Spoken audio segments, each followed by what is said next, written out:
What's good, Joe? Welcome back to another AFL video on today, lovely Monday. Now, listen, I did not do a round two like prediction stuff like that because I forgot the game started on Thursday, and I was going to record on Thursday, but then I remembered there was a game on Thursday, so I couldn't do that. But they are going to come back. They're going to come back. Obviously, Brisbane did not play this weekend, but I want to give a quick shout out to the GWS Giants. Man, I think they're like 3-0. You got like the top goal scorer, the top like disposal guy, top marks guy. Like they're playing extremely well. Bouncing off that finals appearance from last season. They're trying to take that step, but so far so good, man. They've been playing well.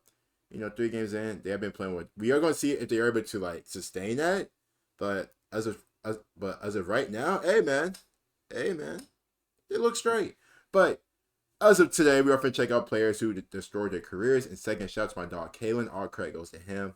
And is it injuries? Did they do drugs? Let's just see what happened. Anyway, don't forget to like the video and sub as well, boys and girls. These AFL players' careers were never the same after one incident. Whether it was from their own terrible decisions or a minor mistake that got blown out of proportion, today we're going to discuss them all. Starting with Sydney Stack, who broke AFL protocol so badly that it cost his club tens of thousands of dollars.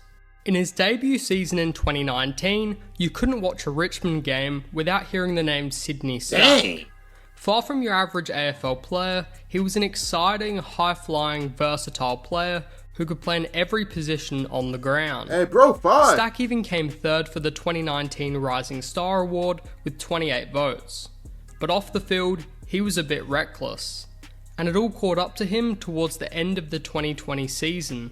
Stack and his teammate Callum Coleman-Jones were caught outside the AFL's Gold Coast hub, a no-go zone meant to protect the league from the pandemic. The pair started the weekend by partying at an AFL-approved location, since Richmond had a bye that week. But then, they decided to go down the streets of Surfers Paradise to get some kebabs. During their trip for a midnight snack, things took an unexpected turn when a fight broke out, forcing Stack and Coleman-Jones to defend themselves. This attracted heaps of attention and even got the Queensland Police involved. If not for the scuffle, the AFL wouldn't have even known that the two players had left their rooms. The consequences were harsh. Richmond got slapped with a $100,000 fine, Jeez. and both players were sent back to Victoria with But why? Like everyone knows how severe and like crazy the pandemic was, and you're risking your life, your teammates' life, and the league's life to catch COVID. I tell you, man. Just some people who do stuff like that just irritate me. Like, it's just why? 10-match ban. Try to have fun. For Coleman-Jones, this wasn't a big deal, as he hadn't played a single game that year. Jeez. However, it was a different story for Stack, who'd been a regular on the team. Bro sucked. The 10-match ban meant he missed out on Richmond's 2020 final series and their ultimate premiership win over Geelong at the Gabba. This was especially tough for Stack, who had already missed the Tigers' 2019 premiership due to a serious calf injury just a year prior. Unfortunately, this off-the-field incident marked the beginning of more troubles for Stack.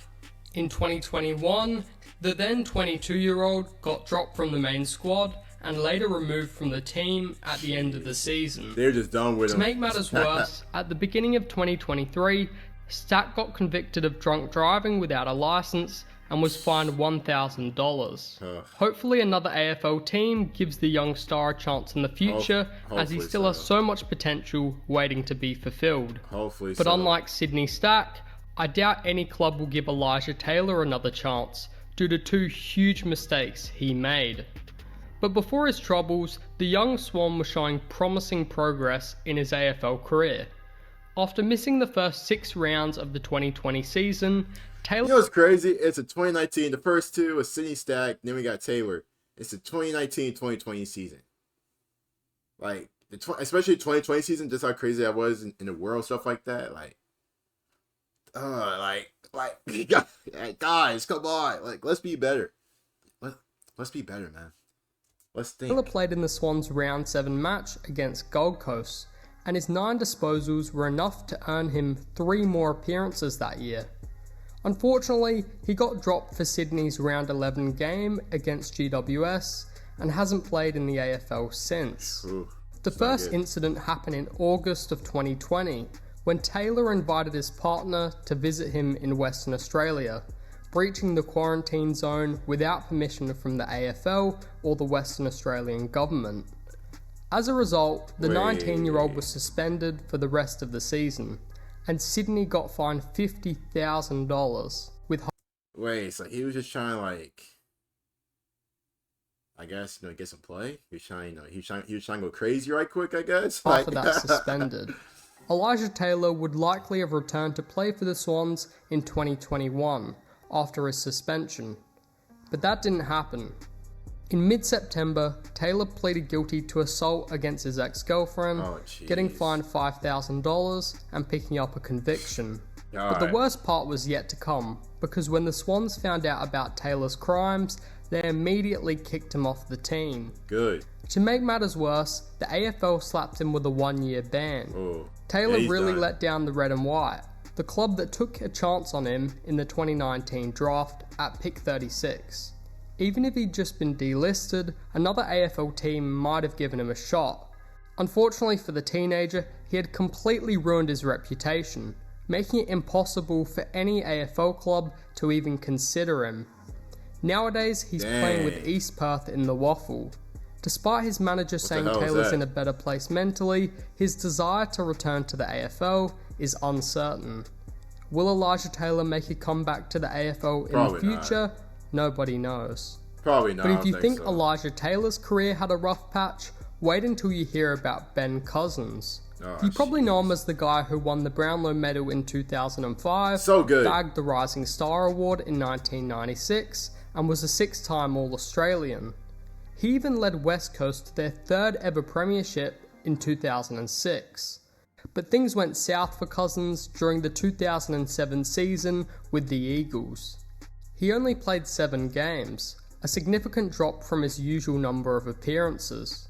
Turns out he got caught using illegal substances and, in an attempt to fix things, went to a rehab center in the US. Unfortunately, it didn't work, and by October, West Coast had kicked him out. Damn. To make things even worse, the AFL slapped the 29-year-old with a 12-month suspension, after being busted with illegal substances once again. Cousins went from an AFL hero to a criminal pretty fast. After missing the entire 2008 season, Ben Cousins' future in the AFL seemed uncertain as the 2009 season approached. Even with everything he'd done, the Richmond Tigers gave him a chance and he played decently for them. However, he could never reach the exceptional form he had with the Eagles. Cousins retired at the end of 2010, but his life took a dark turn afterwards. Struggling with addiction, he faced numerous issues like police encounters, hefty fines, hospital stays, car crashes, homelessness, and eventually jail time. Hey, I obviously we have talked about Cousins and stuff like that, like Ben Cousins, like how good he was in his playing career, but like I didn't know it got that bad afterwards, like going to jail, the homelessness, stuff like that. Like addiction for some people is real. Like some people just have to do, like they have to take this, take that, drink this, drink that. Like I didn't know it got that like bad for Ben though. That's damn.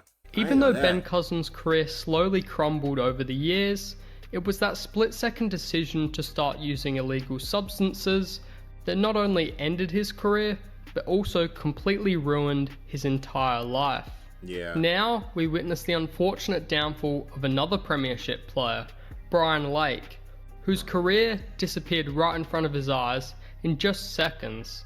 Playing a crucial defensive role in Hawthorn's historic 2013 to 2015 three-peat, Lake's journey to stardom is one of the most interesting stories in the AFL. His road to the league wasn't like most. Despite having the skills, most AFL clubs overlooked him because he had a tendency to doze off during interviews. The Bulldogs, however, recognised that this was due to a sleeping disorder, and snagged him with the 71st pick in the 2001 draft. During his impressive 11 seasons with the Bulldogs and an additional 3 with the Hawks, Lake established himself as one of the game's best key defenders. In the 251 games he played, he consistently locked down the other team's best full forwards week after week. Imagine like having that and like falling asleep during the game. Like just sitting on the bench, next thing you know, you just slowly just dozing off. Alright. I mean, I guess for like laughing giggles, I could be funny, but like at the same time, it's like, dang, bro, like that's a it's a serious, disorder. Just dozing off. I mean, he's still balling out though. Lake's greatest achievement came in 2013 when he won the Norm Smith Medal in Hawthorn's grand final win over Fremantle. Yet, Lake's career wasn't without its setbacks. He accumulated a whopping 19 matches worth of suspensions, exceeding the league's 16-match limit that could have led to a lifetime ban from football. It's a solid hit. Luckily, AFL players get a 25% discount on the rule, and so Lake was just one match away from his 20-game limit in 2019. But during a local Victorian League match between Caroline Springs, Lake's team, and Sunshine Football Club, everything changed.